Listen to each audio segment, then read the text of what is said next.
The chamber pulsed with low ambient light, cool blues and flickering purples, designed to suit the visual spectrum of the majority species present. Tall and circular, it loomed like a cathedral, every tier lined with alien delegates watching the lone human at its center.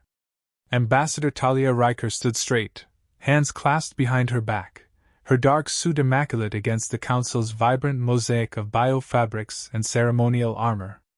"I repeat," she said clearly, her voice echoing across the chamber's acoustic dome, "Earth does not want conflict. But if your armada enters our orbit, we will respond."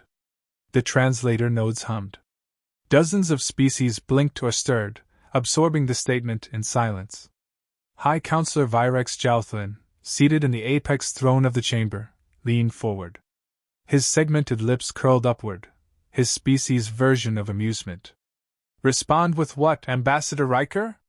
A strongly worded petition? Another emotional protest? You humans seem quite fond of those." Several delegates chittered in laughter. A Jeltari representative tapped its clawed fingers rhythmically, mocking applause. Talia's expression didn't change. "We have systems in place. You were warned before. I'm here to deliver that warning one last time. The decision, as always, is yours." Counselor Virex exhaled a hiss. "Your Earth is new to the stars. We offered you structure. We offered you peace. Instead, you threaten us with veiled boasts." "Not boasts," Talia replied calmly. "Assurances. There's a difference." A murmur rippled through the lower tiers. Virex leaned back, tapping his gavel-like staff against the platform. "The matter stands resolved," he declared. "By vote, the Council fleet will proceed to Earth. Not as conquerors, of course," he added with mock sincerity, "but as envoys of order. A presence to ease your anxieties." The vote passed. 33 in favor. 2 abstained. Earth stood alone. Talia didn't flinch. She bowed slightly. "Then we've nothing more to discuss." Her image dissolved in a shimmer of blue light. Thousands of kilometers away, in Earth's Defense Orbital Command, EDOC, the signal terminated. Talia exhaled slowly and removed the neural bridge from her temple. Her eyes adjusted to the warm lighting of the command room, a stark contrast to the sterile elegance of the council chamber. General Aiden Cross stood nearby, arms crossed, dressed in a navy gray uniform with no insignia, only a silver patch marked EDOC. Behind him, a wall-length monitor displayed the trajectory of the council fleet. ETA, 72 hours. "They voted," Talia said, setting the neural bridge on the table. "Figured as much," Cross replied. "They sending a token force?" She shook her head. 400 ships. Thale heavy cruisers leading. Cross whistled low. "That's not diplomacy. That's projection." Talia didn't respond. Instead, she walked to the viewport. Earth hung below them, vast and unblinking, its blue oceans and swirling clouds indifferent to the maneuvering of species above. Behind her, a second figure entered, Dr. Jian Yao, lead architect of Project Thanatos. He carried a sleek tablet in one hand, his expression unreadable. "It's confirmed," he said softly. "All satellite nodes synced. Orbital defense array on standby. Thanatos is fully operational." Talia turned. "Are we ready?" "As ready as we hoped never to be," he replied. Cross stepped forward. "Still time to send a final transmission. Warn them again." Talia considered it, then shook her head. "They weren't listening the first 4 times. They won't start now." She paused. "They believe we're bluffing." Jian looked up. "And we're not." "No," she said quietly. "We're not." Back aboard the council station, Virex met privately with 3 senior species, each commanding fleets, each eager for leverage. "They're hiding something," murmured the Nurek warlord, his translucent flesh pulsing faintly. Virex sneered. "Yes, fear. That's all they have." Earth rose too fast. They bypassed tradition, ignored protocol. Now they believe they deserve a seat among us? "Their AI network worries me," said a Lithod advisor, its voice like gravel grinding. The rumors of Thanatos. Rumors, Virex waved dismissively. We'll be in and out before they blink. And if they rattle their weapons? We neutralize them. Swiftly. He didn't mention the doubt tickling the edge of his thoughts. The human ambassador hadn't pleaded. She hadn't threatened. She had simply warned, measured, calm, final. Still, Earth was young. Reckless. A nuisance. He would not allow it to set precedent. Later, in Earth's orbital command, silence fell over the room as a new transmission came through. Galactic Armada has departed Triva Prime. ETA to Earth's orbital sphere, 71 hours, 17 minutes. Talia stood still, eyes on the screen. Behind her, Cross murmured, We'll hold fire as long as possible. Give them every chance. Talia nodded, her voice low. Just make sure when we answer, it's final. In her quarters, hours later, she dictated a personal log. They mistook our restraint for impotence.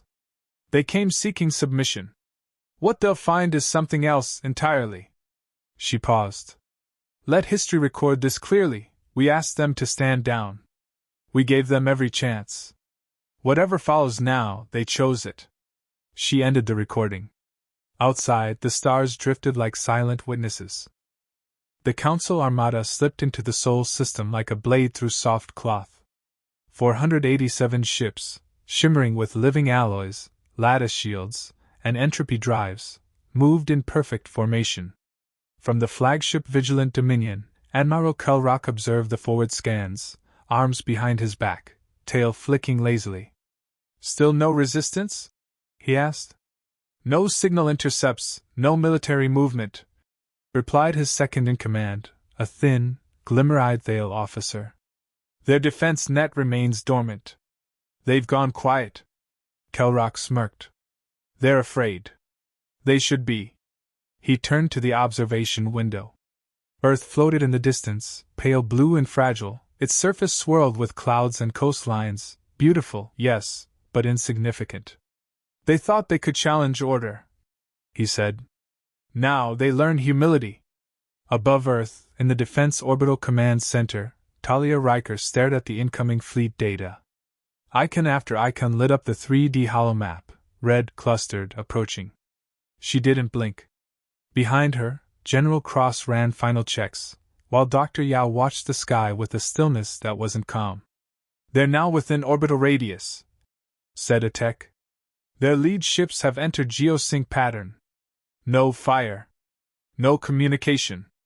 They want a standoff, Cross muttered. An intimidation tactic. Their gambling will stand down, Yao said. Talia shook her head. No. They think we don't have teeth. Cross gave her a look. We giving them one last chance? She hesitated. Then nodded. Send a direct transmission to the Vigilant Dominion. Short. Final. On board the Thale flagship, the comms officer stiffened. Incoming message. Direct encrypted. From Earth Command. Kelrock gestured. Play it. Talia's face appeared. No static, no delay. Your fleet is in Earth's defensive range. Leave now. This is your last opportunity. Then it cut. Silence. Kelrock laughed. That's it, he said. They bluffed to the end. Around him, officers exchanged grins, mandibles clicking. Prepare for low-orbit insertion. Let's show them how the stars truly operate. Back at EDOC, the room was quiet. Cross looked at Talia. They ignored it? Of course they did, she replied. He nodded once. Then we go live. Dr. Yao turned toward the command console, fingers moving in a precise pattern. Lines of code raced across glass panels. The room darkened subtly as the defense grid rerouted primary power to Thanatos. Thanatos online. The AI core lit up within its quantum vault, a prism of data suspended in magnetic vacuum. No single engineer fully understood its internal logic, only that it processed threats faster than conscious minds could register. Inputs surged in. 487 ships analyzed, scanned, catalogued. Each was assessed for firepower, shield harmonics, mass, thermal signature, hull weaknesses. Within microseconds, Thanatos responded. Threat level, maximum. Directive, intercept. Engage protocol, vindication. Above Earth, the Armada began aligning its ships, preparing orbital positions for global demonstration. Then the first ship vanished. No explosion. Just absence, a void where mass had been. The Talnerith, a Thale warcruiser, erased in 0.4 seconds. Kelrock turned sharply. What was that? Unknown. A second ship split in half. Then a third vaporized from the inside out, its hull folding into itself like burning paper. Shields collapsing across Sector 9, shouted another officer. It's coming from orbit, Earth side. Impossible, we're not detecting anything. From EDOC, Talia watched as Thanatos executed. Kinetic lances, invisible to the naked eye, shot from satellite nodes, hyper-accelerated tungsten shards capable of slicing through shields and alloy. Micro-disassembler clouds deployed from low orbit, reducing hulls to molecular ash. No warning. No mercy. In 1.74 seconds, 487 ships were gone. Not disabled. Not damaged. Obliterated.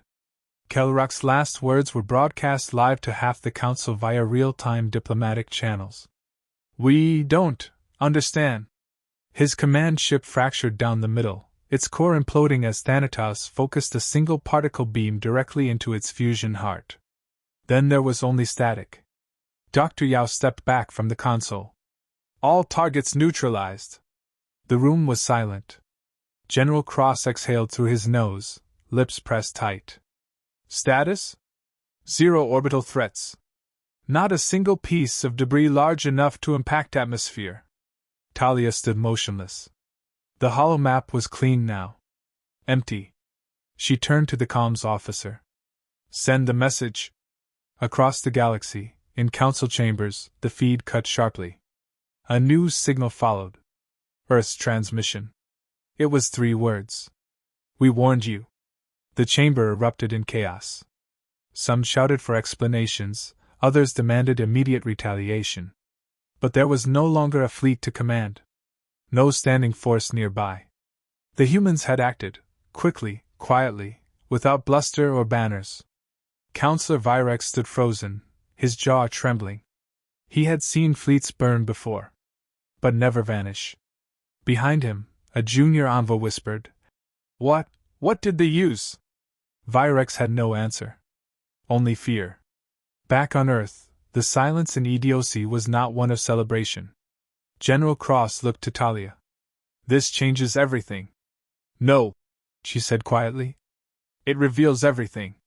He nodded, but there was no comfort in the gesture. What happens now? Talia stared at the empty space where 400 ships once hovered. They wanted to see Earth's power, she said. Now they have. Let's hope that's enough. The emergency session of the Galactic Council convened under the cold gravity of disbelief. The chamber that once echoed with arrogance now sat still, no laughter, no jabs, no smug proclamations. Ambassador Talia Riker stood alone on the central floor again, but this time no one interrupted her. No one mocked. Even High Counselor Virex said nothing. She placed a small slate on the pedestal before her. Its polished surface lit up, projecting crisp footage, timestamps, audio logs, diplomatic messages, all of it. Evidence. We warned you. Repeatedly, she said, her voice calm. You ignored everyone. The footage played, her first address to the Council, the final transmission sent to the Vigilant Dominion, even the vote count that approved the fleet's launch. Then, without flair, it showed the data logs from Earth's orbital defense system. No names, no gloating, just facts. Ships catalogued. Targets identified. Elimination orders executed. One by one. I want it on record, Talia continued, that Earth did not initiate hostilities. We asked for peace. We asked for caution. What we received was dismissal and an armada. She looked up, meeting eyes, if they could be called eyes, across dozens of species. None met her gaze for long. This was not retaliation. This was refusal. A long pause followed. No vote. No verdict. Just silence. Earth's sky was unusually clear the next morning. From the orbital deck of EDOC, General Cross watched the sun crest over the Pacific, casting gold across cloud banks far below. He sipped from a thermal mug, black coffee, strong, just the way he liked it. It didn't help. Dr. Yao joined him, silent. For a few seconds neither said anything. They still processing? Cross asked. Every channel's quiet, Yao said. No threats. No sanctions. Just silence. Fear. Yao shook his head. No. Caution. The difference matters now. Behind them, Talia entered. Her posture was the same, but her eyes carried weight. Not pride. Not regret. Just the quiet fatigue of someone who had done what needed to be done. Cross turned to her. They'll come around? They'll recalibrate, she replied. That's what they do best, adjust once they've run out of delusions. Yao handed her a datapad. Thanatos has been locked back into dormant state. Orbital nodes desynced. Just as planned? She nodded. Let's keep it that way. 3 days later, transmissions began. The Kelri Confederacy requested formal diplomatic ties. The Solari Pact proposed a non-aggression agreement. Even species that once ignored Earth's presence began reaching out, not out of obligation, but necessity. Talia reviewed each with caution. She didn't celebrate. She didn't smile. We won't build an empire, she told the president in a private call. We'll build boundaries. Lines that must be respected. Are you sure they will? President Lang asked. They don't have to respect them, Talia said. Just understand them. Meanwhile, Virex Jalthan sat in a quiet corner of the council station, stripped of his titles. No audience, no guards, no applause. He replayed the destruction frame by frame, over and over, looking for something, an anomaly, a weakness, a mistake. There was none. He'd underestimated the humans. Worse, he'd underestimated their restraint. A junior envoy entered quietly. You have been summoned, the envoy said. Why? To answer for your judgment. Virex didn't argue. For the first time in a long while, he felt small. Back on Earth, Talia stood before a global audience, not in a stadium, but on a simple platform overlooking the ocean. No flags. No banners. Just her, and the waves. This was never a show of strength, she said. What we did was not victory, it was necessity. She paused. We asked them to listen. They didn't. So we acted. Not to conquer. Not to intimidate. But to survive. Let this be our only lesson in fire. People across continents watched silently. No cheering. Just understanding. Later, Talia visited a new orbital monument constructed at geosynchronous point 0.0, the exact coordinates where the fleet had hovered. It was not a statue of triumph. It bore no weapons, no flames, no battle names. Just a single silver ring floating in stasis, endlessly rotating. Etched into its inner surface, in over 70 languages, were 3 words. We warned you. General Cross found her standing alone before it. They wanted a demonstration, he said. They got a statement, she replied. He looked at the ring. Think it'll be enough? Talia didn't answer right away. She watched the ring spin, quiet and endless.